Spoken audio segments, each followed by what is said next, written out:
episode of Go Fish Australia, we're going to look at fishing from a different point of view. A fisher's eye view, to be precise. We're going to plumb the depths of the rivers, the lakes and the oceans to find out what the fish think of the bait and what the bait think of the fish. So hang on to your rods and reels as we Go Fish Australia. I'm gonna get it. I'm gonna get it. I'm gonna get the one that got away. I'm gonna get it. I know I'll get it.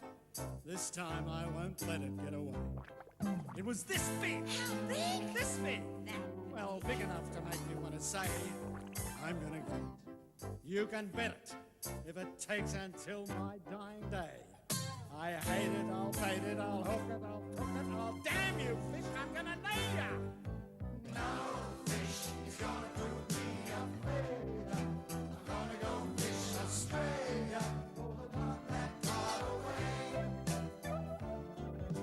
No fish is gonna prove me a failure. I'm gonna go fish Australia for the one that got away.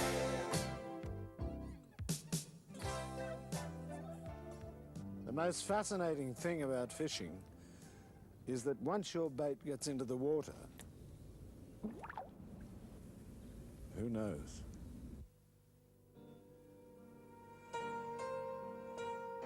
From the moment it splashes through the surface, a fisherman's bait or lure enters an alien world, which we are just beginning to understand, a world most of us only know through wildlife documentaries or casual observations of fish in captivity.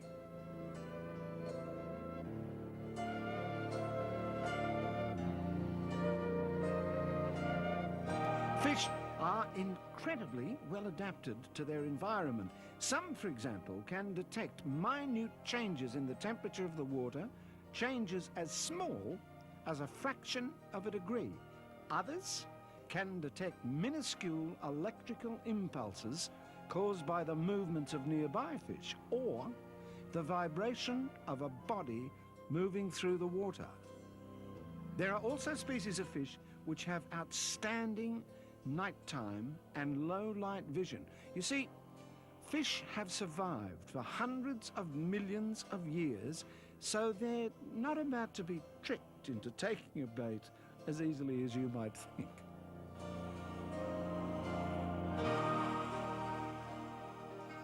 I think it's a pig or a trevally out on the nigger. Can't shift him. He's run straight to the reef. He's coming out now, Tom. He's coming out now, Tom. He's there now. He's coming out. Look at him right on that reef. See him, look. Come out of there. Come out of there. Home sweet home, Tom. He's all right. Yeah. Lovely.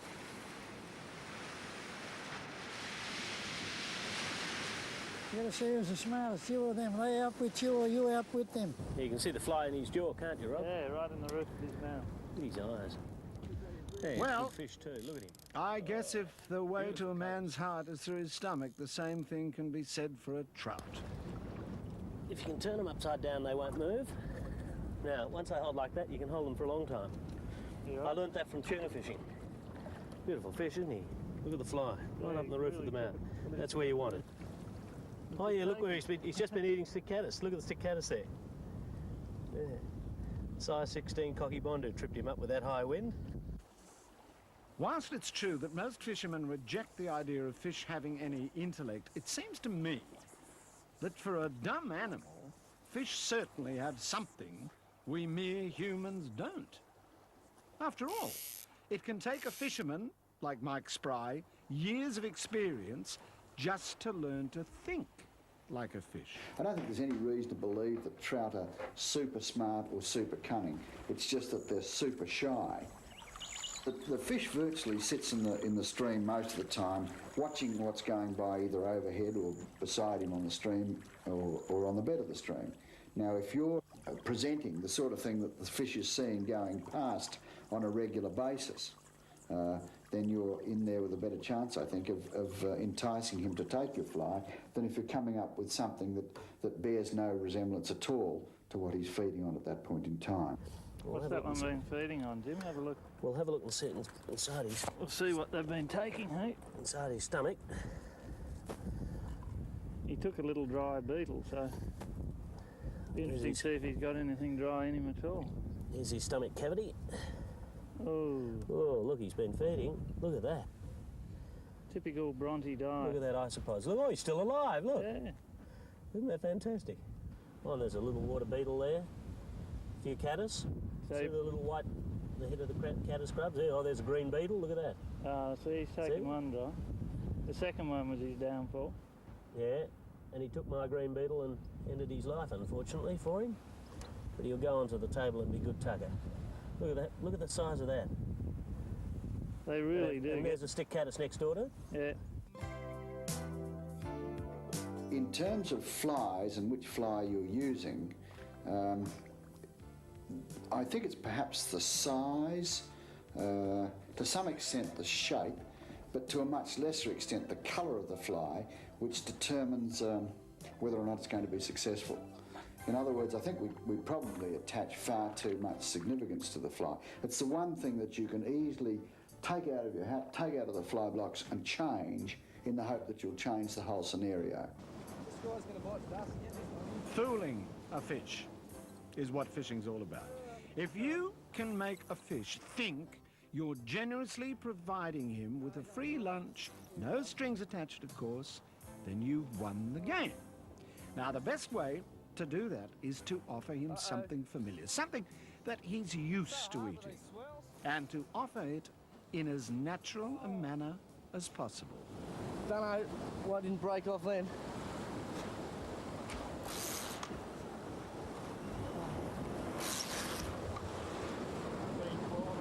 Nah, oh, he's stuck on the cliff face. Little shit.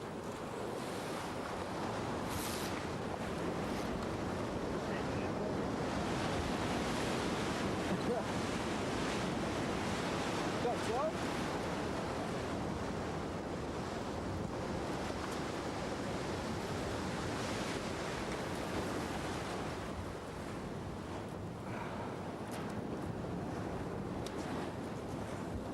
Get this guy by the gills. Mean teeth on, haven't they? See a hook down there? Here.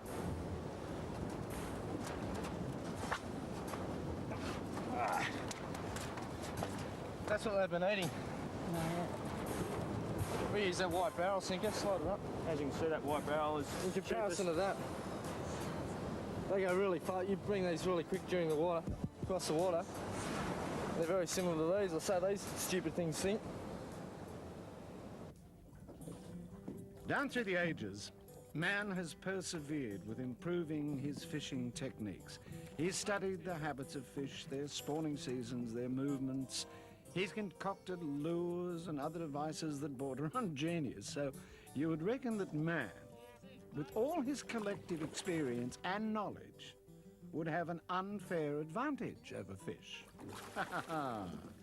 Man may have learned a lot over 4 million years of evolution, but I guess fish have learned as much, if not more, in their 360 million. And it's just as well. Fishing wouldn't be the same without its uncertainty, its hypothesis, and its eternal challenge. I've been drifting bits of, or parts of old mullet that I'd already used for bait. And the finger markers, as I was catching them, were regurgitating it all. But this bloke's got the sieve with all the burley come up to have a feed. So probably the rest of the fishing won't be much good either. Senses of fishes vary from species to species and families to families. Sharks definitely do have a very good sense of smell compared to other bony fishes, and not such good eyesight, although their eyesight is better than what a lot of people think. With a fish like a marlin, it's a highly active predator with a very large eye, and it hunts by sight. It can get a whiff of, in a burley trail, for example, and find the source of fish blood, but it mainly fishes by looking for a flash or a moving object, and that's why they're so successful in fishing with lures for marlin and why sharks don't take lures, for example. The other interesting thing about pelagic fish that not a lot of people would be aware is that they're almost certainly colourblind. And by pelagic fish, of course, I mean fish that swim near the surface. They probably only see in black and white. That's because their eyes don't have colour cells in them. And so whether the use of colours in lures plays a big part or not is very debatable. Huh. Lots of anglers would disagree with that. The minnow type lure is probably the best of the lot. They're just over here. They're very hard to cast because they're balsa and they don't weigh much. But that would be very effective for trolling, for tailor. Right, any particular? Yeah. Oh, all of them, but I like the black or the blue. In dirty water, the yellow's very good because it shines through, but most of the time, the black or the blue. Go for the blue then.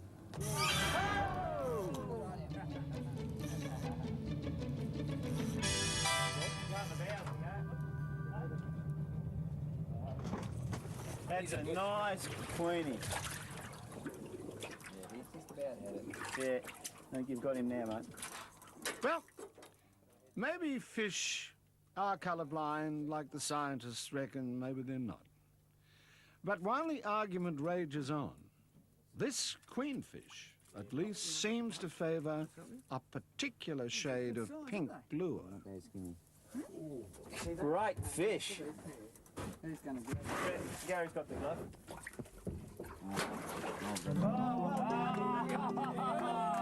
Great job. Great job. Let him go. Hey, fella. You all right? Woo. Yeah, he's all right. You're beauty. Well done. Hey, good on you. Good stuff. If fish can't see colour, it seems strange indeed that they themselves come in such a kaleidoscope of hues and patterns. All of these variations in coloration, shape, size and habit are part of the ongoing adaptation of fish to their environment. They really are very, very good at doing what they were designed to do: survive, grow, and reproduce. With our limited knowledge, the best we can do is make an educated judgment as to what bait and what tackle to use, and then hope that the fish don't twig. But even when a fish is hooked, its fight for survival is only just beginning.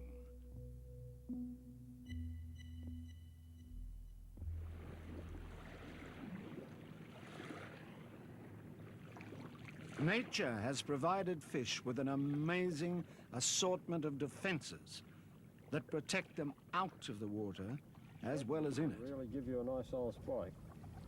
There's two there, and two on there, on that side. And what you've got to watch for these characters is the spikes, Frank. You've got one there, right on the front end of the dorsal fin on either side, and one on the back, right there on the front of the back of the dorsal fin. You know, there was an old story going around that they're supposed to be poisonous like a snake bite. It's not true. They're not poisonous, but they are very, very, very painful bite indeed. Geez, they're painful. And some people can, you know, people that are allergic to them really got to get hospital treatment if they get you. But I've actually had one driven through my hand there and out there. Well, whilst it was terribly painful, it certainly didn't put me in hospital. Best way to hold a Vero is to stop them from kicking. Having said that, once you... Just in there, there's a membrane. You don't squeeze it too hard because you might damage some arteries. That generally quietens him down. Have a look at this part here. That's what you've got to be careful of. That's like a really sharp serrated edge, and plenty of people get cut from that. And also these here, see those points? It's a common gurnard. Be very careful with these because they've got nasty spines, toxic, and they can give you a sore hand for many hours.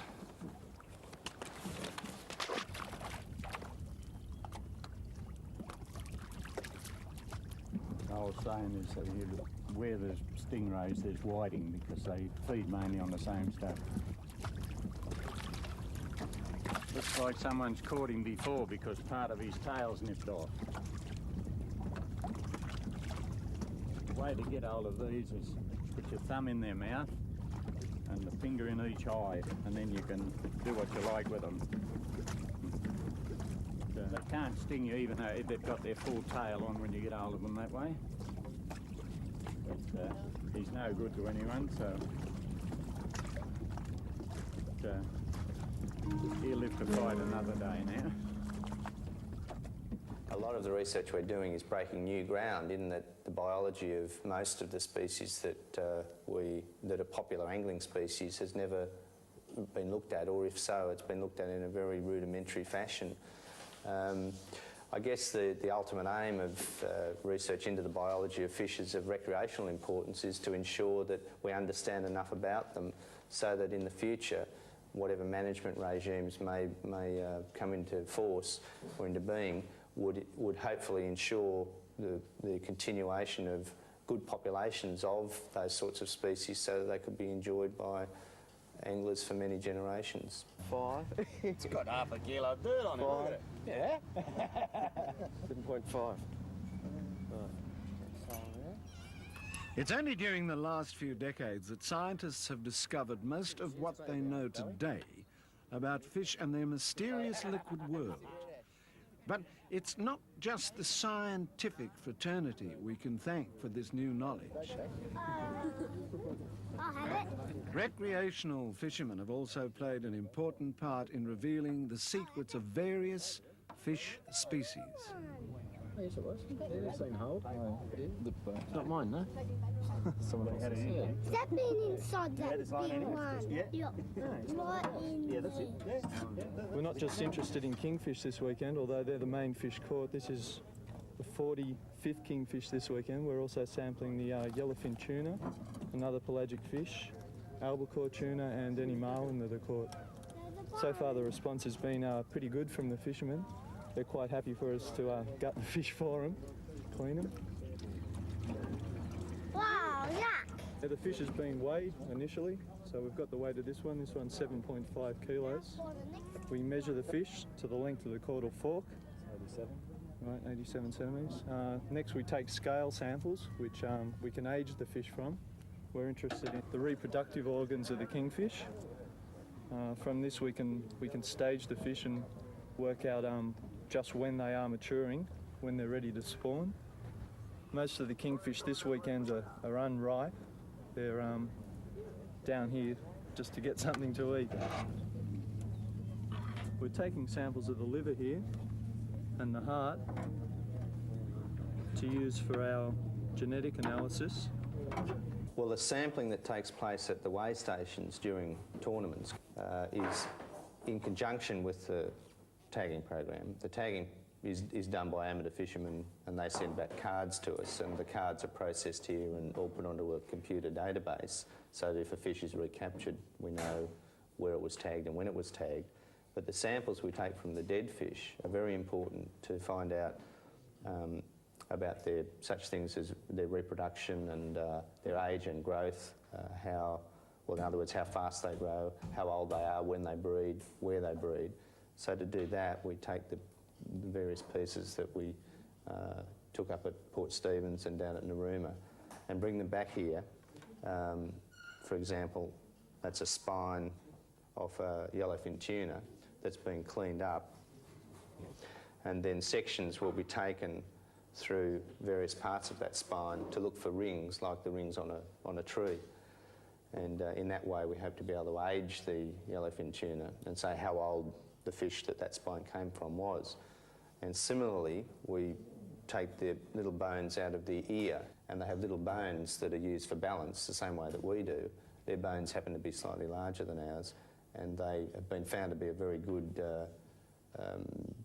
piece of material for showing the growth rings that are laid down regularly through winter and summer periods that the fish go through. And it's a very important tool in fisheries science to be able to age, get an average age of an average size of fish through the population, so we know how fast the population is turning over, if you like.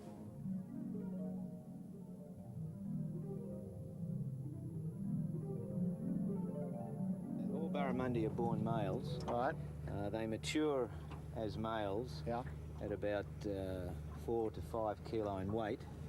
Then they continue, and at about 8 to 12 kilo in weight, they mature as females. They change sex and become females. And they spend the rest of their lives then as females. Well, the sex life of fish is a fascinating subject, and books have been written on the various methods of reproduction that fish use. In the case of marlin, for example, all of the large specimens in the population of marlin are female, but that doesn't necessarily mean that they change sex. In fact, it looks now as if males just tend to grow slower than the females, and they don't live as long, so that all of the larger fish that are left in the population tend to be females with many eggs, you know, to produce. You don't need a very large male to fertilise the eggs from a very large female. Fecundity counts or egg counts that we've done on very large black marlin in northern Queensland have ranged from between 100 million and 250 million eggs in a 1,000-pound or 500-kilogram female. And bearing in mind that she spawns once every year and she may well live for 20 or 30 years, the reproductive potential for even one fish is massive.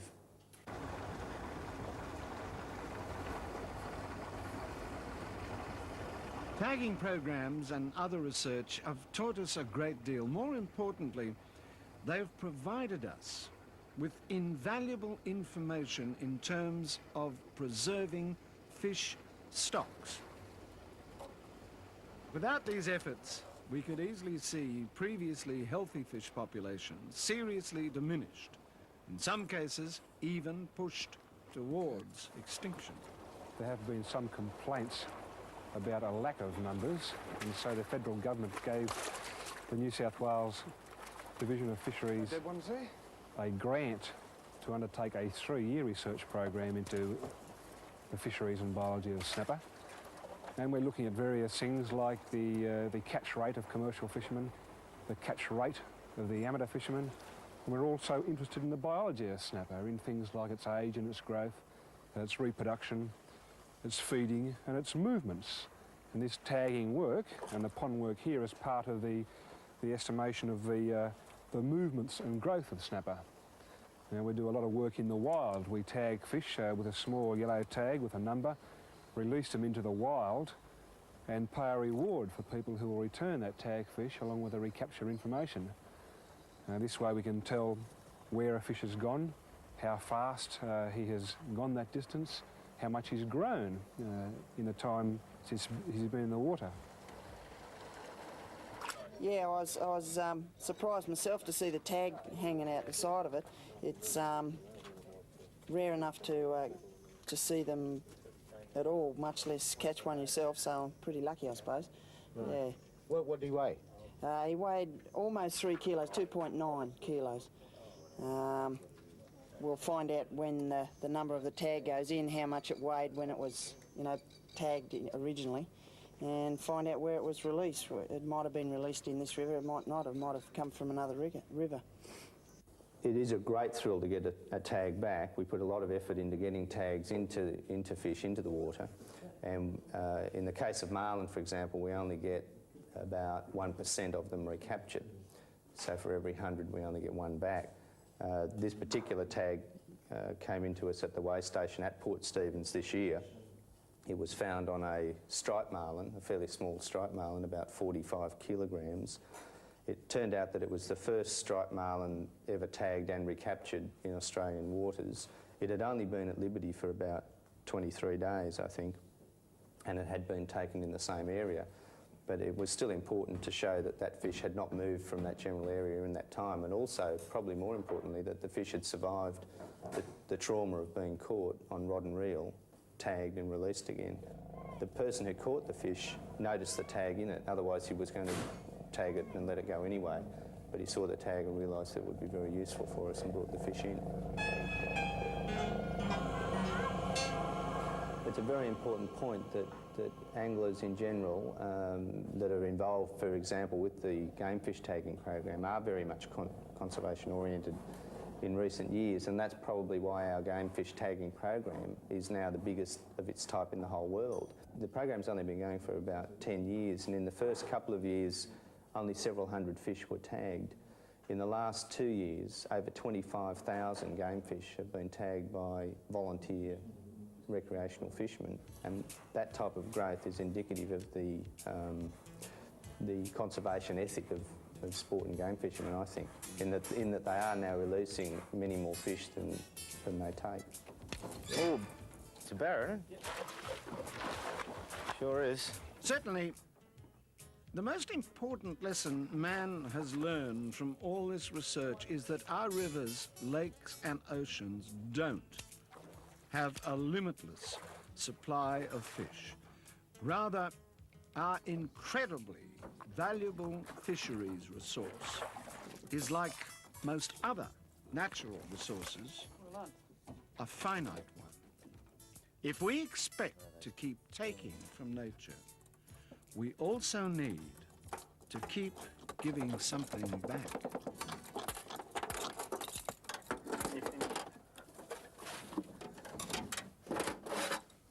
52 centimetres.